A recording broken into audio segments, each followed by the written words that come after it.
Good morning. I'm in Osaka and I'm walking down the street trying to catch a bus, which is a ways down here. I don't know if I'm going to make it, but we're going to go to a place, a really interesting place, one of the most interesting buildings that you can possibly visit here in Osaka. It's called the Maishima Sludge Center. Here's a sneak preview. And I have a bus that leaves from a station called Nishikujo train station at 10. And there's no quick way for me to get to Nishikujo, so I'm having to walk from another station called Kujo. Google Maps says it's a 15-minute walk. I have to do it in about 8. And if you're a regular viewer of my videos, you may recognize this building up here. This is the elevator that goes under the river. By extreme coincidence, this really has nothing to do with that video or that trip. This is 2 weeks later. But yeah, I actually have to use this just as a pedestrian to get between these two stations. Talk about amazing travel god coincidence. Thanks, guys. I think I'm okay on the time. I'm going to cut in front of this car and go wait for this elevator. So far, so good on the time if this elevator works out.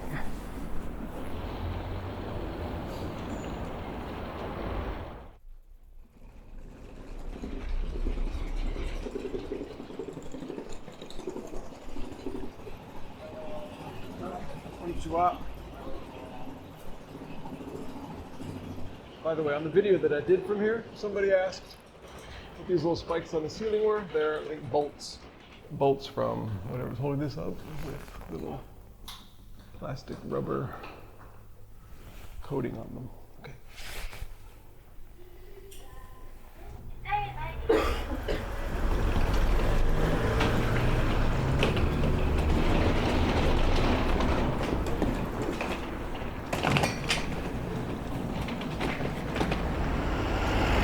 Okay, about 4 minutes until the bus leaves. I don't know where it is. All this drama just to get to Maishima Sludge Center. Have you ever gone through this much just to get to something called a sludge center? Why is the light not turning green?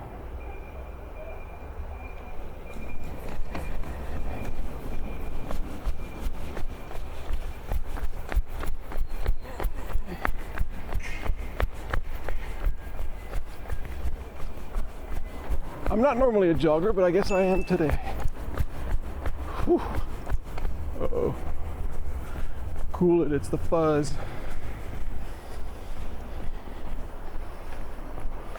Oh no. 9:59.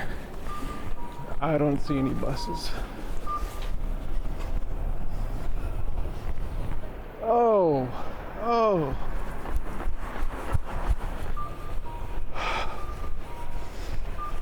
What I do for you. I think this is it.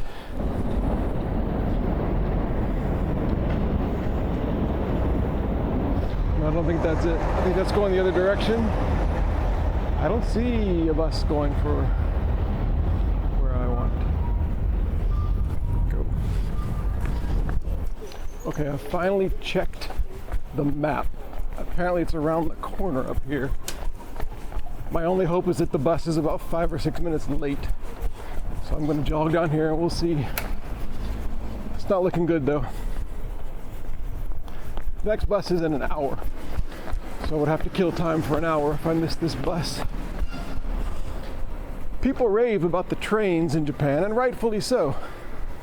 The bus system, although very good as a system, it's never very clear where to go and what to do.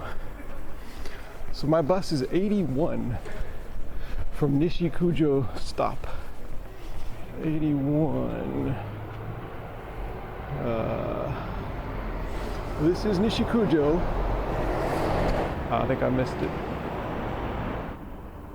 All that rushing around. I could have hung out for a while at home and sipped my coffee in peace. Okay, so I'm going to find the next bus, which is at 11 a.m. and I'll find something to do around here until then.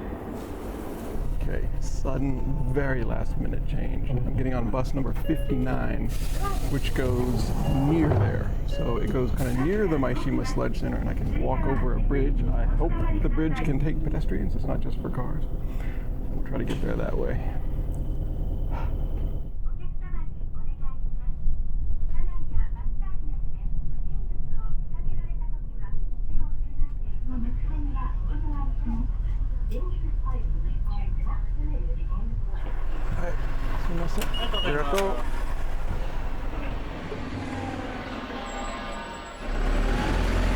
Okay.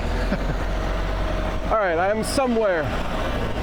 I think this is where I want to be. Before I get to Maishima and explain what's going on here, I'm gonna see if I can find some carbonated water.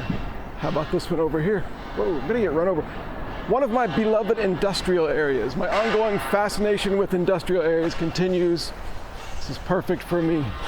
And look at this. 4 choices of identical bubble water. 120 yen. I've got 120 yen.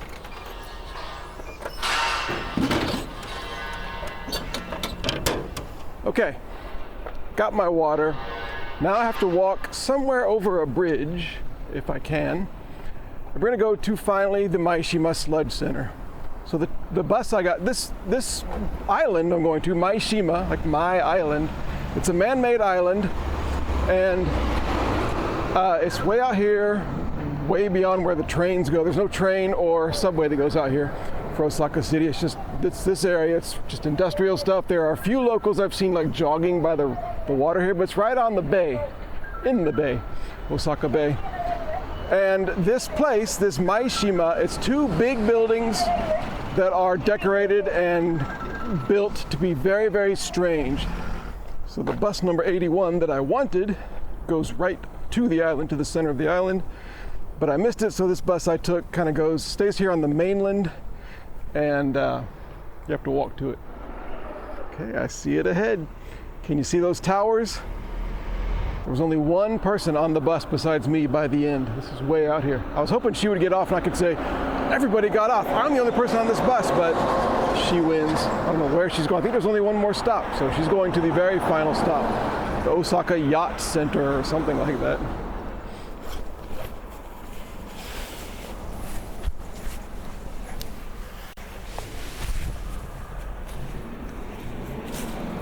Is that the lady from the bus? She got off on this next station after me, but now we've met here. Is she trying to get to Maishima before me?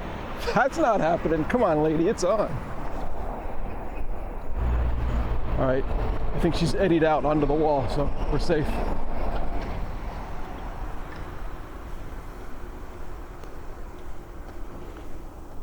From the vast, sweeping, ugly, and beautiful industrial port area of Osaka to right here in front of me, the amazing Maishima Sludge Center, which I cannot stress this enough. This is not a theme park. This is a municipal waste management treatment facility. And I'm not the only camera-minded person here. Look at this.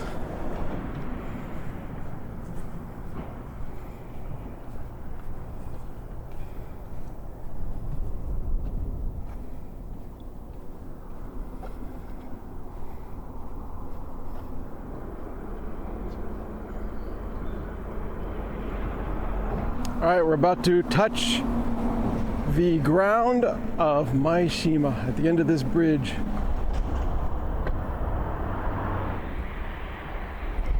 Okay, well here's Maishima. There's actually more to it than I thought, my island. So I came over here, the Tsuneyoshi Bridge, here now. So the 2 big amazing buildings are the Maishima Sludge Center and then the Maishima Incineration Plant. Elsewhere on the island is a bunch of sports complex things like soccer fields and baseball stadiums and stuff, or not stadiums, baseball fields for people to, I don't know, practice or something. I'm not really interested in all that right now. I'm really interested in the Sludge Center and the incineration plant. I can hear people all over the world right now saying, no, I can't go out tonight. I have to stay home and watch YouTube. T1D Wonder is taking me to the Sludge Center.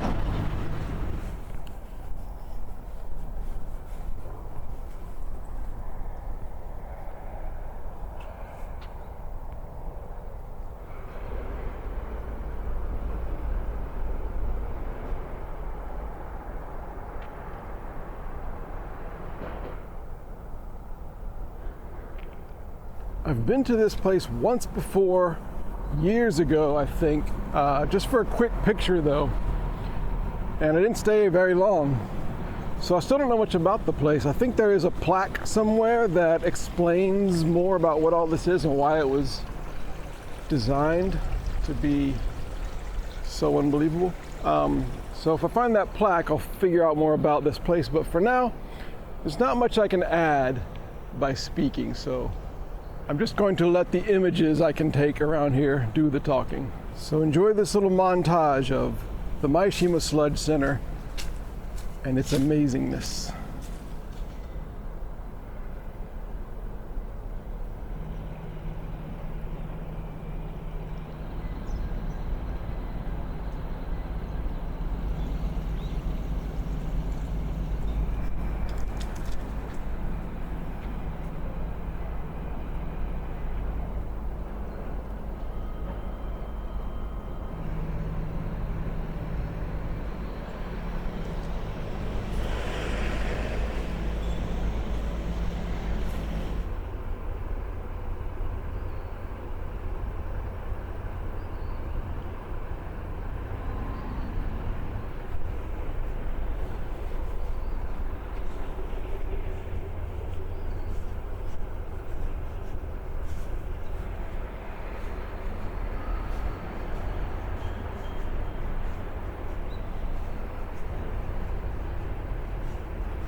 There's a sort of front door here, and I don't know if it's open to the public, but let's go in and see if they kick me out.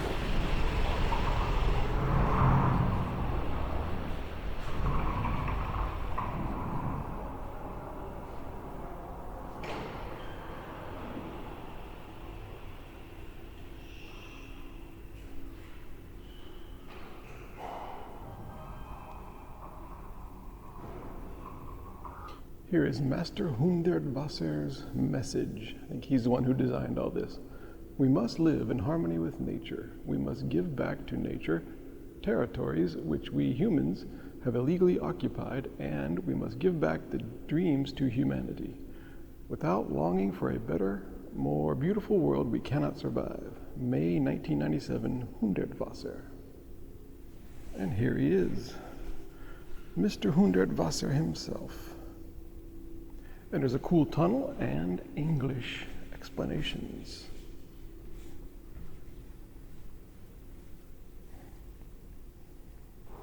So this side is all about the technicalities of sludge processing. And it's way over my head, so I'm not really going to cover this much, except I will say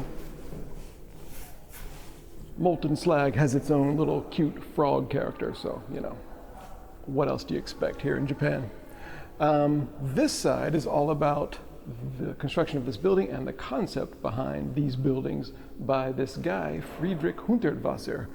He was born in Vienna in 1928, and basically he wanted to improve the world and reconnect with nature. That's what all of this was about. So every architectural piece of this has a meaning. And if I'm understanding this correctly, all of these columns here, it seems to say that every column is completely unique, which is very awesome. I think Friedrich Hundertwasser's philosophy can be summed up by this. He thought that in the 20th century, humans had become, with places like this, with industry and technology and architecture, there is an inhuman malaise that manifests itself by straight lines and uniformity, unfeeling coldness, aggressive and unemotional and heartless cruelty. So this sludge center and incineration center is the opposite of that in his estimation.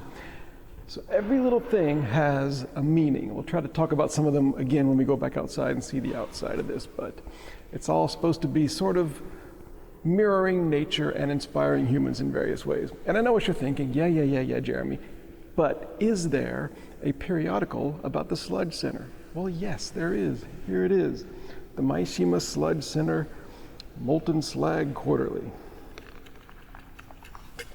And if you think I'm not going to take this and read it later, you're crazy. You don't have one.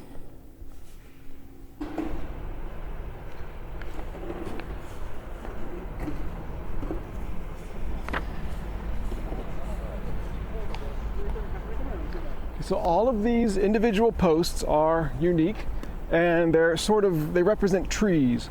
So they're a place that you should feel comfortable to kind of sit below, sit, on the ground under the trunk and kind of contemplate nature and contemplate man's reality, communication with nature and stuff like that. The top of every post, a big thing of Hundertwasser's was the top of everything has to have gold on it, because gold shines even when it's raining or cloudy, and it's a symbol of hope. It's supposed to give people hope when they see it from far away. When you see the top of the post or the big tower with gold in it, that you know that good times are ahead if we only listen to nature. Pretty heavy philosophy for a sludge center.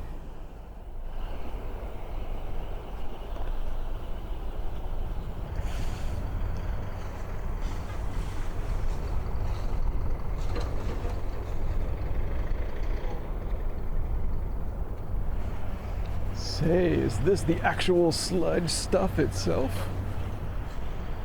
I wonder how close I can get before I get arrested or infected.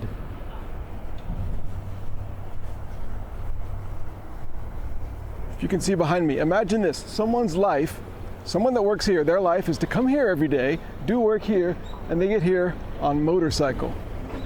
What a life. I ride my motorcycle every day to the sludge center. Even the birds are coming here going, man, look at this place.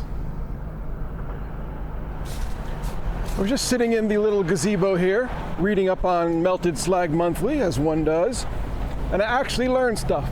So the little red chunks you see on the building, that represents the fire is inside the building of the sludge burning.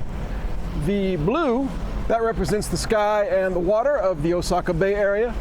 And the black and white kind of squares, those represent a housing complex, which is, in other words, the people that have to live in the earth, on the earth. So all of those things together, see, it all has meaning. Now, reading that Sludge Center periodical, I believe it is true that that periodical is only for this building. There's a whole other one over here, the Incineration Center or something. So let's walk over there and see what's different about that, see if it has like a little foyer I can walk into. And once again, I cannot stress this enough, this is not a tourist thing. This sort of represents something for people, for the community and the city, but it's not a place you're supposed to really come as a tourist. You can, and people do, like I am doing it right now, but it's actually near the Universal Studios Japan, USJ, which is, I don't know, a mile or so from here. So you could just think, okay, that's just a part of USJ, or that's some kind of theme park or something. But it isn't. It's just this bizarre thing out in the middle of the industrial port area. All right, here we go. Same idea, but totally different look. The Incineration Center. So there's the usual Hundertwasser gold balls on the top. And that thing right there, that little kind of, that black symbol, it's the highest thing, that's the symbol of Osaka City. Just to remind you that all of this wacky Dr. Seuss stuff is really just a municipal building. Oh, check it out, visitor's entrance.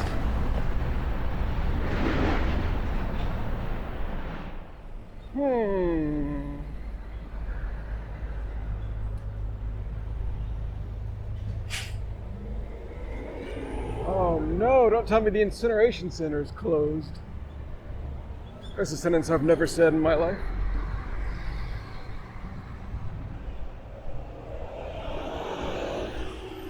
Sorry about all the noise, by the way.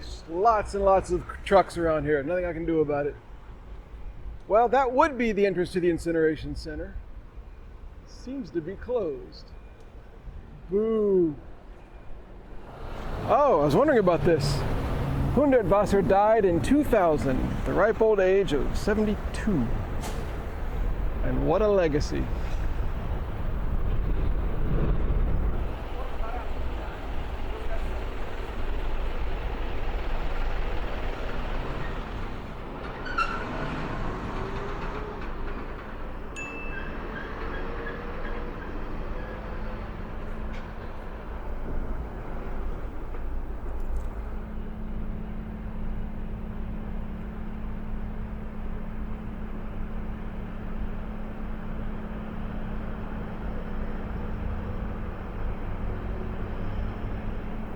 Okay, well, I guess the visitor center's closed, but I did see a sign that said the entrance to the third floor garden this way.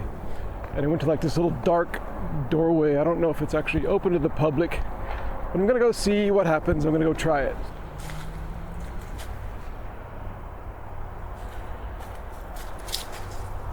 Can't see inside.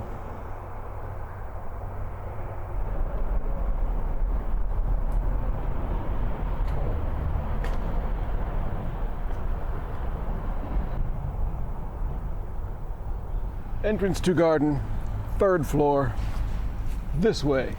What do you think?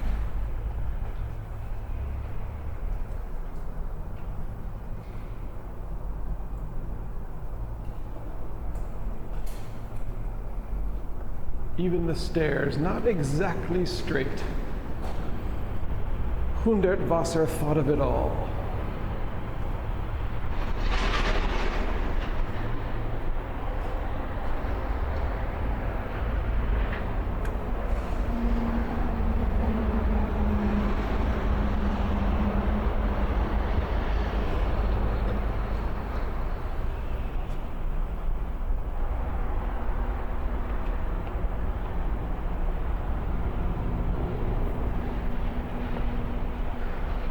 Okay, not bad. A better view of the building.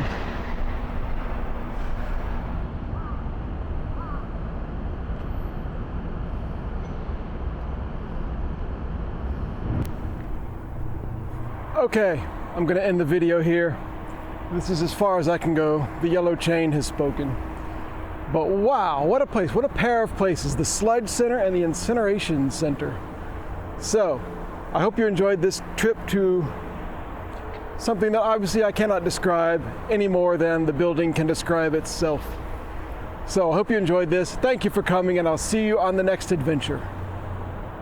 Thank you very much to my patrons on Patreon, especially the always amazing travel masters Jacob Fatz, Omeyer, Ray Nichols, and Will Phillips. Join for as little as $1 a month and watch videos before they're published at patreon.com/T1DWanderer. Also, sign up for my free email newsletter at t1dwanderer.com/subscribe. And thanks for wandering around with me.